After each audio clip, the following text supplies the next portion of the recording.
Hello students, online Noble Classes में आपका स्वागत, अभिनंदन। आज हम क्लास 10th और 12th का एक कॉमन टॉपिक है गुप्त साम्राज्य, जिसके बारे में अध्ययन करेंगे। गुप्त साम्राज्य, ठीक है ना। इसके बारे में आज अपन पढ़ेंगे कि उत्तर भारत में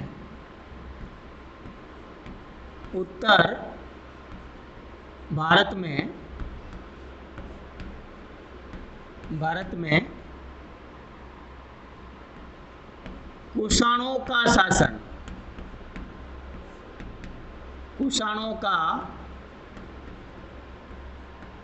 शासन 223 ईस्वी में समाप्त हुआ। 230 ईस्वी में समाप्त हुआ गुप्त साम्राज्य। उत्तर भारत में कुषाणों का शासन 230 ईस्वी में समाप्त हुआ। मध्य भारत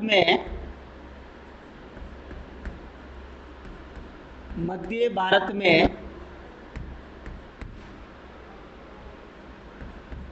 शकमुरुंडों का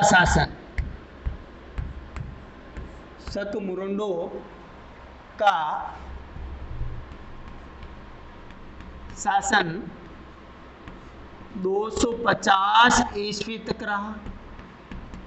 250 ईस्वी तक रहा था। फिर 275 ईस्वी में गुप्त साम्राज्य अस्तित्व में आया। गुप्त साम्राज्य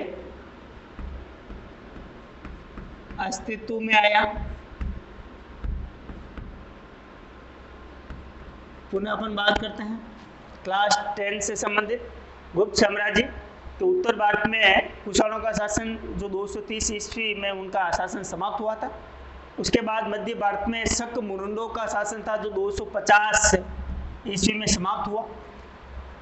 उसके बाद 275 से फिर ये गुप्त साम्राज्य अस्तित्व में आया। जैसा कि 12th क्लास में भी 240 से 550 दे रखा है, और 10th क्लास में 275 ईस्वी से 550 ईस्वी तक का इनका पूरा काल है। गुप्त साम्राज्य में जैसे सर्वप्रथम श्रीगुप्त हुए, उसके बाद में घटोत्कच हुए, उसके बाद में चंद्रगुप्त प्रथम हुआ, उसके बाद में समुद्रगुप्त के बाद में चंद्रगुप्त द्वितीय के बाद में कुमारगुप्त के बाद में स्कंदगुप्त के बाद में अनेक शासक हुए, जैसे पुरुगुप्त है, और अंतिम पुरुगुप्त, भानुगुप्त, अंतिम शासक जो था इनका गुप्त का, वो था विष्णुगुप्त। अब हम बात करते हैं गुप्त वंश के संस्थापक की। गुप्त वंश का संस्थापक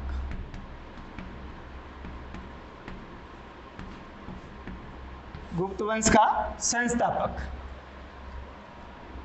गुप्त वंश का संस्थापक श्रीगुप्त था। गुप्त वंश का संस्थापक कौन था? श्रीगुप्त था। दो महत्वपूर्ण विद्वानों के अनुसार अपन बात करेंगे। एक का नाम है केपी जायसवाल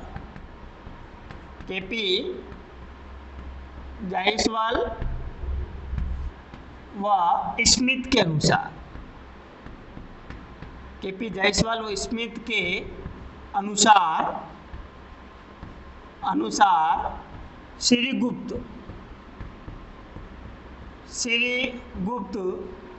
लिच्छवियों का सामंत था। लिच्छवी वंश है, लिच्छवी वंश का सामंत था। ये एक स्वतंत्र शासक न होकर के एक सामंत के पद पर, लिच्छवी वंश के अंदर एक सामंत के पद पर ऐसा कार्य करने का काम करता था, जैसा कि ये बताया गया केपी जायसवाल ने कहा और स्मिथ ने कहा है। उसके बाद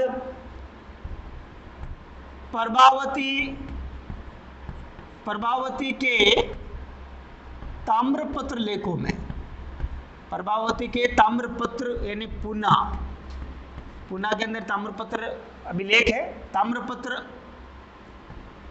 अभिलेखों से ज्ञात होता है कि अभिलेखों में श्रीगुप्त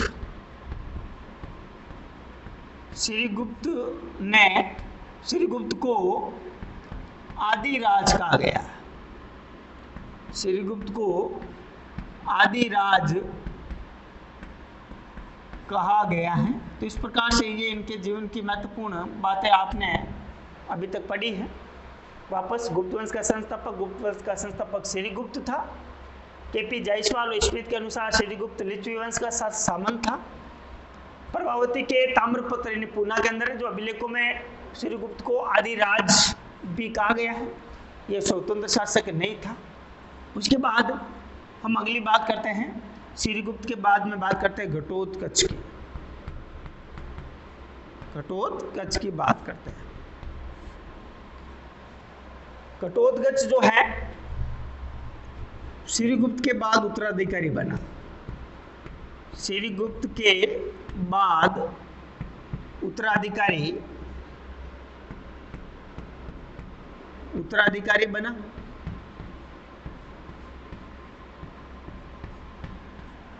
उसके बाद अपन बात करते हैं घटोत्कच की।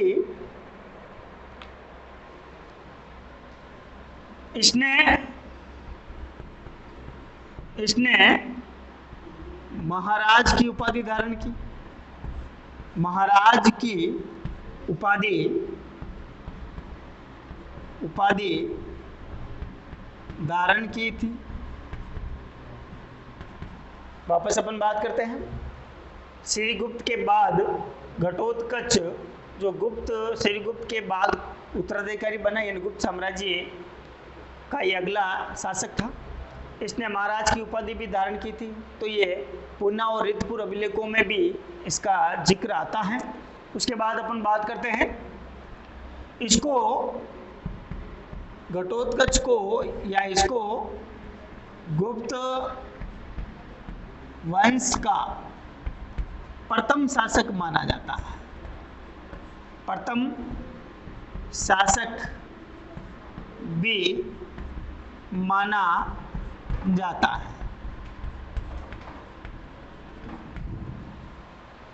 वापस एक बार फिर गुप्त वंश, गुप्तों का पहले आप काल देख लीजिए। 275 ईस्वी से 550 ईस्वी तक उत्तर भारत में कुषाणों का शासन 230 में समाप्त हुआ। फिर मोरंडो का 250 में हुआ। 275 में गुप्त साम्राज्य अस्तित्व में आ गया। उसके बाद गुप्त वंश का संस्थापक जो था वो श्रीगुप्त था। केपी जायसवाल स्मिथ के अनुसार श्रीगुप्त लिच्छवी वंश का सामंत था। प्रभावती के ताम्रपत्र या पुना अभिलेखों में श्रीगुप्त को आदिराज भी कहा गया है। उसके बाद श्रीगुप्त ने भी महाराज की उपाधि धारण की थी। उसके बाद अगला उत्तराधिकारी बना था घटोत्कच, जो श्रीगुप्त के उत्तराधिकारी था। इसको गुप्त वंश का प्रथम शासक भी माना जाता है। यहीं से गुप्त वंश का पहला शासक इसको ही माना जाता है। इसने महाराज की उपाधि भी धारण की थी। इसके बाद अपन आगे बात करते हैं चंद्रगुप्त की। चंद्रगुप्त प्रथम की।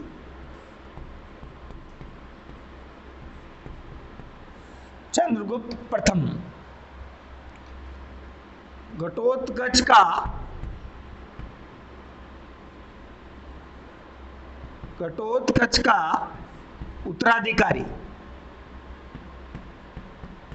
उत्तराधिकारी चंद्रगुप्त प्रथम बना। चंद्रगुप्त प्रथम बना था। ये प्रारंभिक शासकों में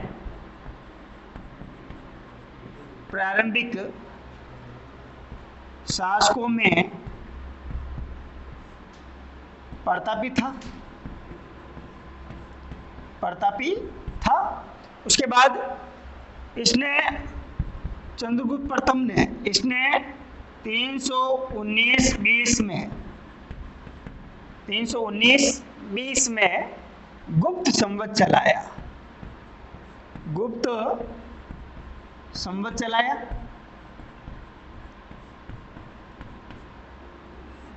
गुप्त संवत 319-20 की बात अपन करें तो उसने गुप्त संवत चलाया था।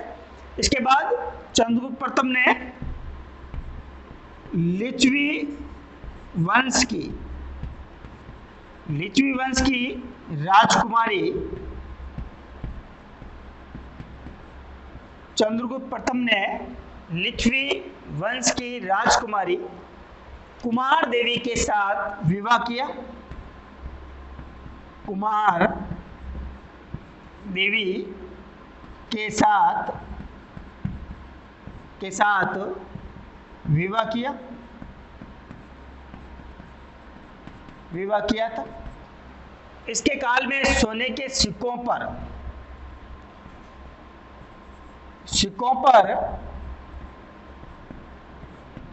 का प्रचलन भी शुरू किया इसने।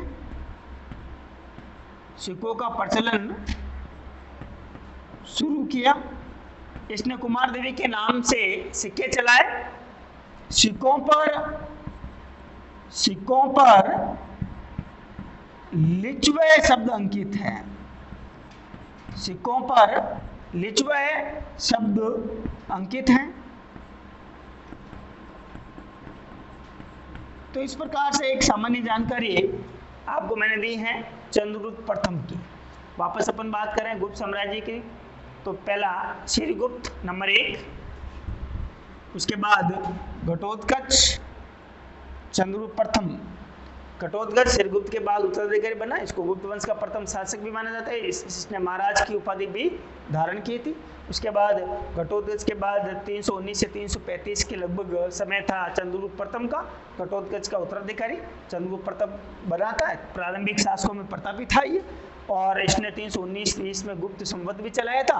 उसके बाद लिच्छवी वंश की कुमार देवी के साथ इसने विवाह किया और कुमार देवी के नाम से सिक्कों का भी इसने प्रचलन शुरू किया। और सिक्कों पर एक शब्द अंकित था जिसको अपन कहते हैं लिच्छवे शब्द अंकित था। तो इस प्रकार से ये चंद्रगुप्त प्रथम तक महत्वपूर्ण शासकों का वर्णन समुद्रगुप्त।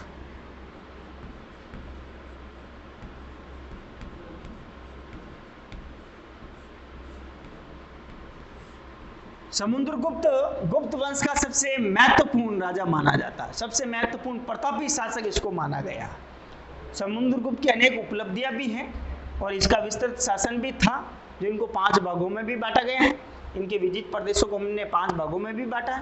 पहले अपन बात करते हैं नंबर 1, समुद्रगुप्त उच्च कोटि का विद्वान था।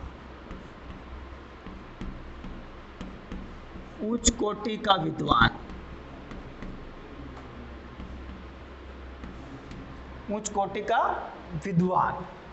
उसके बाद इसने अपने आप को कविराज भी कहा। कविराज भी इसने अपने आप को कहा। लाख गायों का दानी भी कहा जाता है इसको। लाख गायों का दानी, लाख गायों का दानी भी ये अपने आप को कहता था। उसके बाद विद्या का महत्वपूर्ण व्यक्ति भी माना जाता है। धर्म का प्राचीर भी इसको कहा जाता है। धर्म का प्राचीर, धर्म का प्राचीर। तो इस प्रकार से अनेक इसके उपनाम थे, जैसे उच्च कोटि का विद्वान, कविराज, लाख गायों का दानी, धर्म का प्राचीर भी इसने अपने आप को कहा है। अब हम बात करते हैं विंसेंट स्मिथ की। विंसेंट स्मिथ ने इसको क्या कहा? विंसेंट स्मिथ ने इसके साहस, बलिदान, शौर्य की पराकाष्ठा करते हुए इसने कहा है समुद्रगुप्त भारत का नेपोलियन है। समुद्रगुप्त भारत का नेपोलियन।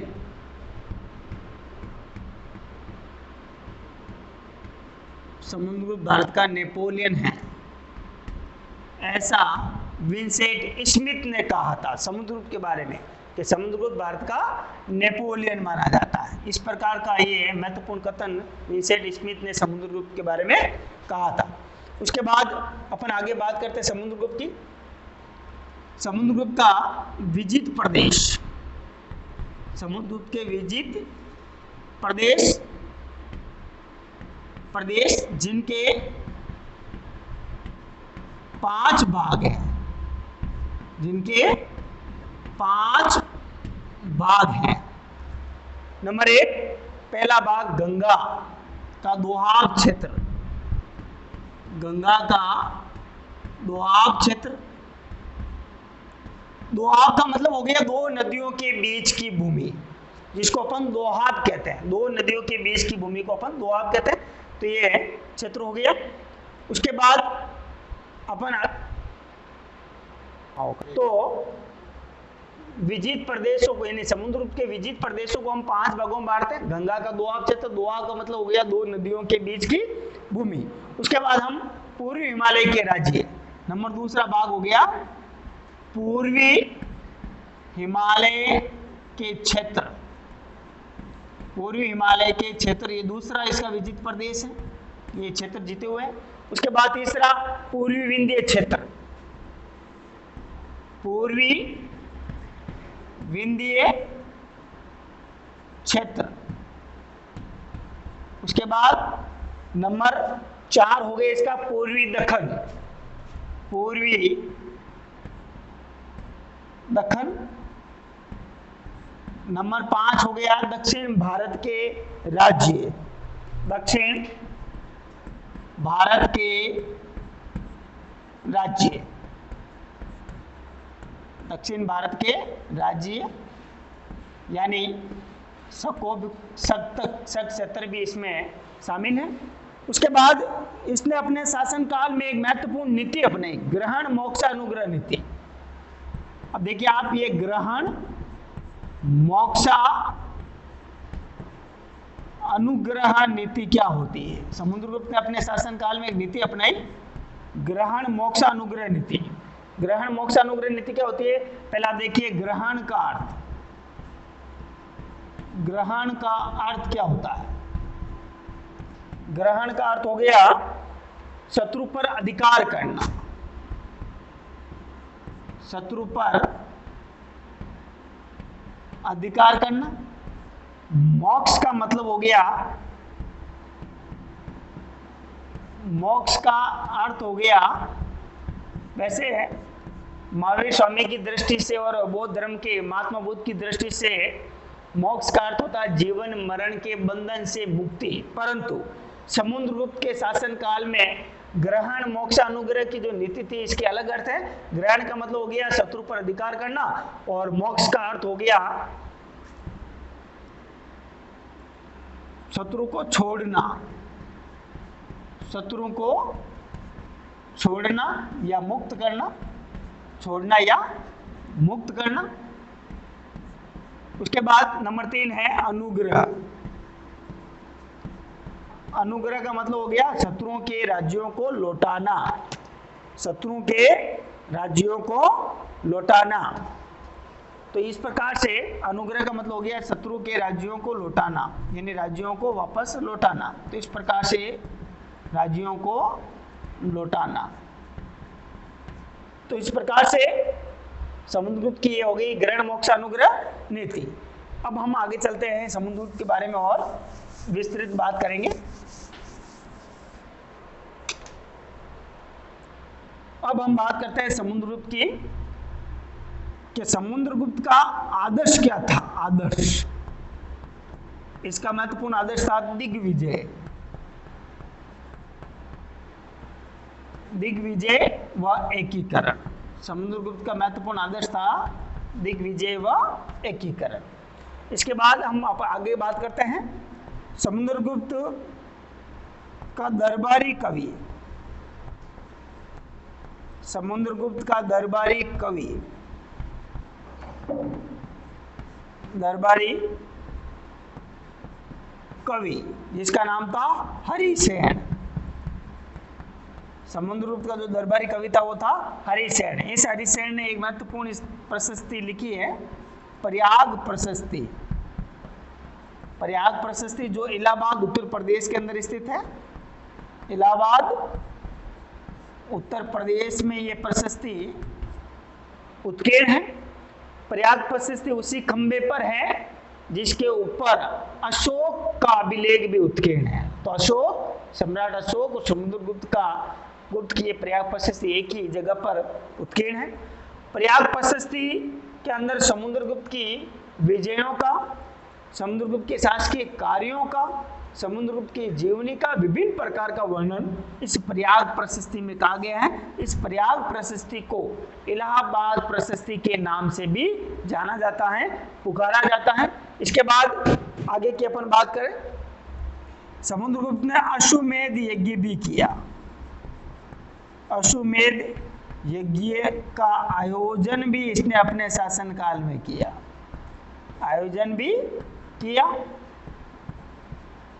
समुद्रगुप्त का वैदेशिक संबंध भी था, और वैदेशिक संबंध यानी विदेशिक समुद्री शत्रु को जीतने के लिए इसके पास नौसेना भी थी। नौसेना का संचालन भी ये करता था, नौसेना का संचालन भी ये अच्छी तरह से कर लेता था। उसके बाद एक इसका महत्वपूर्ण अभिलेख और है जिसका नाम है एरन अभिलेख। एरन अभिलेख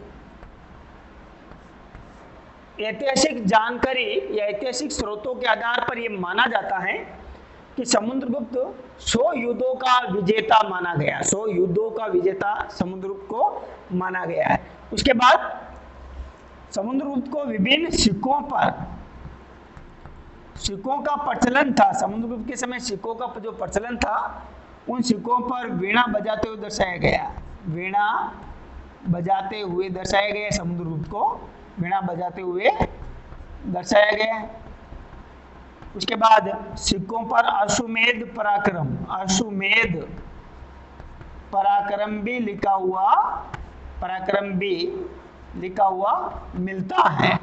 पुनः बात करते हैं, समुद्रगुप्त के काल के सिक्कों पर समुद्रगुप्त को वीणा बजाते हुए सिक्कों पर अंकित है। उसके बाद सिक्कों पर अश्वमेध पराक्रम शब्द भी अंकित किया हुआ है। उसके बाद आगे की अपन बात करते हैं कि समुद्रगुप्त ललित कलाओं में निपुण था। समुद्रगुप्त ललित कलाओं में निपुण था, वीणा बजाने में भी वो माहिर था। उसके बाद उसको इन्हीं कारणों से उनको कविराज भी कहा जाता है, विभिन्न प्रकार की रचनाओं को लिखने में करने में भी ये माहिर था। इसके बाद अगली बात अपन बात करते हैं समुद्रगुप्त की। तो इस प्रकार से समुद्रगुप्त का ये महत्वपूर्ण वर्णन या जिक्र मैंने आपके सामने किया है। तो इस आगे की बात अपन अगले वीडियो में करने वाले हैं। कोई समस्या हो तो आप जरूर कमेंट्स बॉक्स में लिखें। धन्यवाद।